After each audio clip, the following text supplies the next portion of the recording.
বন্ধুরা, আগের ভিডিওতে আমরা দেখিয়েছি প্যান্ডেলের বাঁশ বাঁধা রয়েছে, বেদি করা রয়েছে। এখন দেখো ঠাকুর আনা হয়ে গেছে সকালবেলায়। তখন আমি কাজ করছিলাম বলে কোনো ভিডিও করতে পারিনি। এখন সেই ভিডিওটা করছি। এবার দেখো দিদি চারপাশে গাছ সাজিয়ে দিয়েছে। এবার উপরে একটা প্যান্ডেলের কাপড় বাঁধতে হবে। দিদি বেলপাতা ধুতে চলে গেছে। এই সময় আমি প্যান্ডেলের কাপড়টা দড়ি ভরাচ্ছি। দড়িটা ভরানো হয়ে গেলেই বাঁশের সাথে টাঙিয়ে দেবো। আমাদের প্যান্ডেলের কাপড় আছে, কিন্তু খুব নোংরা হয়ে গেছে বলে দিদিকে বললাম ওই কাপড়গুলো দিস না, ভালো লাগবে না। একটা নতুন চাদর ছিল, চাদরে আমি দড়ি ভরে নিয়েছি।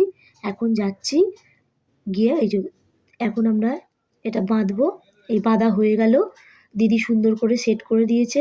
আমি ওকে মইটা ধরে আছি, যদি পড়ে যায় বলা তো যায় না, মইটা স্লিপ কাটতে পারে। দিদি ঠিকঠাক করে টাঙিয়ে দিয়েছে। এখন লাঠি দিয়ে খোঁচা দিয়ে ঠিক করে দিল যেখানে যেখানে কুঁচকে ছিল।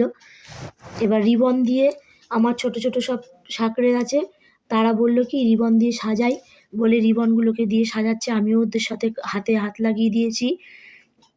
ওরা সব সুন্দর করে সাজাচ্ছে। দেখো বেশ ভালোই লাগছে। কিছুটা কিছুটা সাজানো হয়েছে, এখনো কমপ্লিট হয়নি, যতটা পেরেছি। এখন রাত্রি 8:30 9টা বাজতে যাচ্ছে। এবার আমরা ভাত ঠাত খেয়ে এসে তারপরে আবার বাকিটা সাজাবো।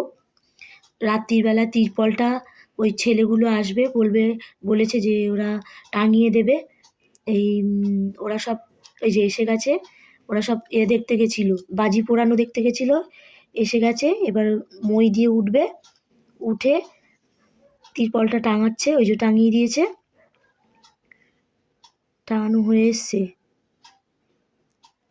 এখনো ওই টাঙানো হয়ে এসছে। ও ঠিকঠাক করে দিক, সমান করে দিয়ে তারপর নেবে আসবে। হয়ে গেলে তারপর আমরা সব যে যার ঘরে গিয়ে শুয়ে পড়বো।